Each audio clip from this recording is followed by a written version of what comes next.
Hello and welcome everyone to Azeroth Wars.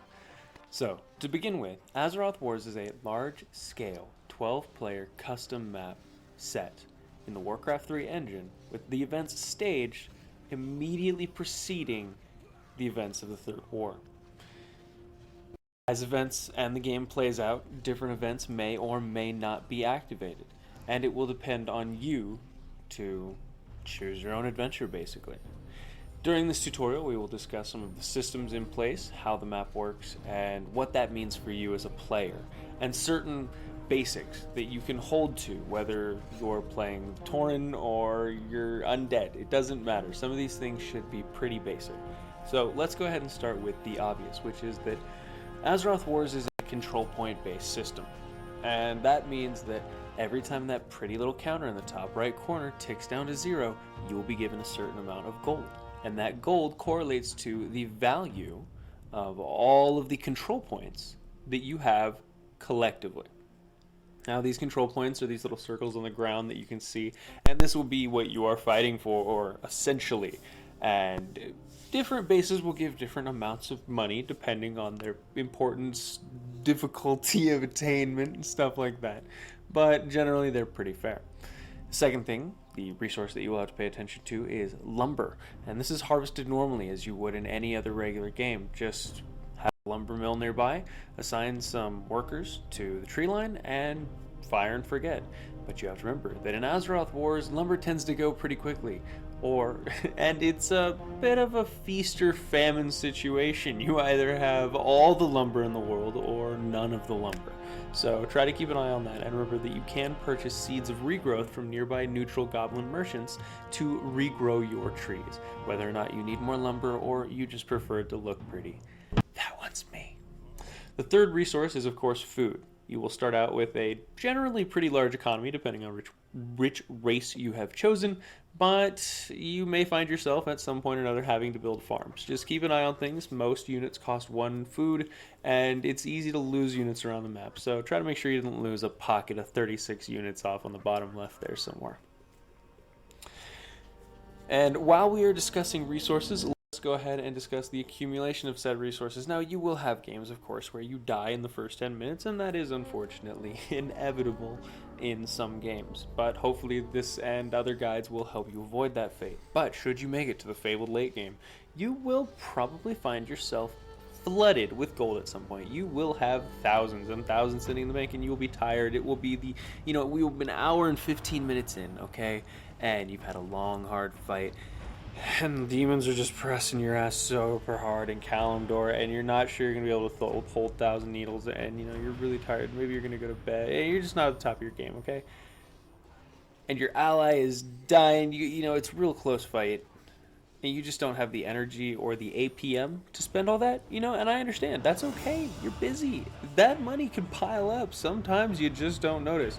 But if you have extra resources, please give them to your allies. Please be very aware of who has resources and give them to the people who need them. It is tragic how many times that teams will fail because of that. It is blatant. One person is doing everything they can. The battle is super, super, super close, and then you realize that there's 6,000 and it's tragedy.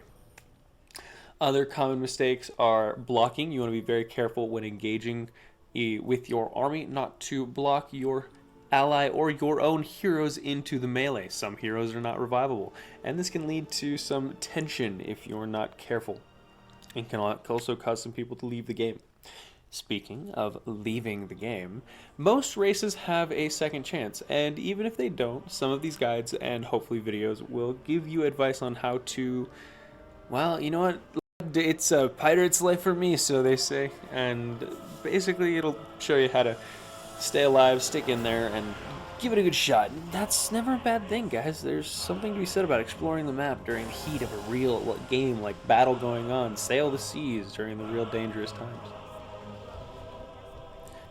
Now, one of the things that defines Azeroth Wars the most is the dynamic of the early game fights. No two fights are the same, and we will discuss the interesting issues and geographical problems that our heroes might run into. So let's start off with the North Alliance fight, and this consists of a 2v3 format, with evil being the 2 and good being the 3. You have demons and the undead, terrifying force up in Northrend, with little tiny bastions of power located in northern Lordaeron. And then you have the North Alliance, which is this almost continent-spanning superpower of 3 people, consisting of the Dalaran mages, the the human nation of Lordaeron, and Quel'Thalas, the elves. And together, this is a huge nexus of power during the game, no matter how that turns out, no matter who ends up winning. But the really interesting thing about this whole dynamic is that these 2 superpowers are separated by a body of water, and this really stops either of them from finishing the deal, or rather it stops the North Alliance from finishing off evil, and sometimes raises a question of whether or not to raise a fleet, or invest in 2 Scrolls of Town portals, or, whether or not to just ignore them for the time being. Huge investment of money early on, and could leave you barren when you find yourself invaded later. Moving on to part 2, we will discuss the South Alliance fight, which is a 2v1 style fight, in which Teal, our Felhorde player, is fighting against both the dwarves in the yellow trunks and the Arathor nations in the dark green trunks. Teal is in a very strange position because, as I mentioned earlier, there is a dynamic where Blackrock separates Cosmodon in the north from Stormwind in the south. However, Outland is also a factor. Now, Outland is this big, basically inviolate area that cannot be reached anyway except through the Dark Portal. And Teal controls most of this at the beginning of the game, which is a huge advantage, as you can imagine. It's filled with creeps and lots of gold and has a lot of good advantages. It's very easy to defend. It's a place for a lot of events later on, which we will discuss. But it's up to Teal to decide where he will apply his pressure. When they attack Blackrock, he wants to attack from the Black Portal. If they put pressure on the portal, he wants to attack from Blackrock.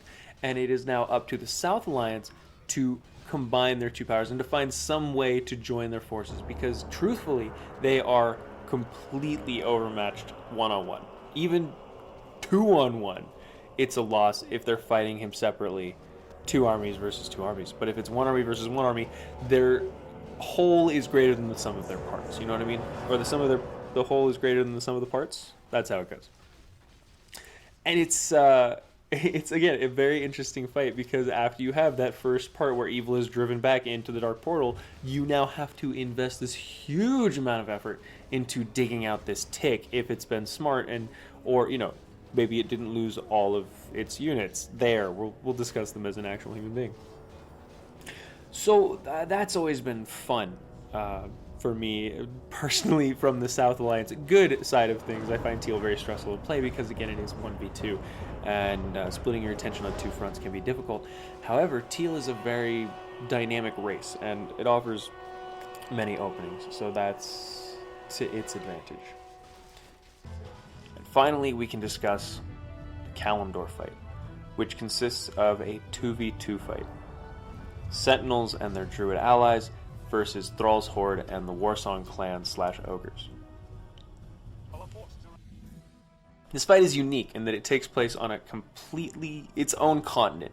The Horde and the Druids have their own continent to just duke it out on, and they're going to have a blast. It's awesome. There's fights everywhere. It's extremely open. There's so many opportunities for flanks, and you will see running continent-wide battles so much more often, whereas in the Eastern Kingdoms, you will fight tooth and nail for this little chunk of land, and in Kalimdor, you're like, man, fuck it, I'm losing this choke point. I'm going to go to choke point 10 miles that way. I'll see you in a minute, because there's nothing of any importance in the European place. And that's kind of the strange part of Kalimdor. It's not built up like the Eastern Kingdoms is. There's not as many bases to lose. It doesn't have as much of a sense of importance. And that's the thing, is these buildings aren't really that important. But they give us this sense, and we're loath to give up territory. Anyway, back to the fight. The Horde has some very tricky to deal with healing and magic combinations, both in damage and in bonus skills.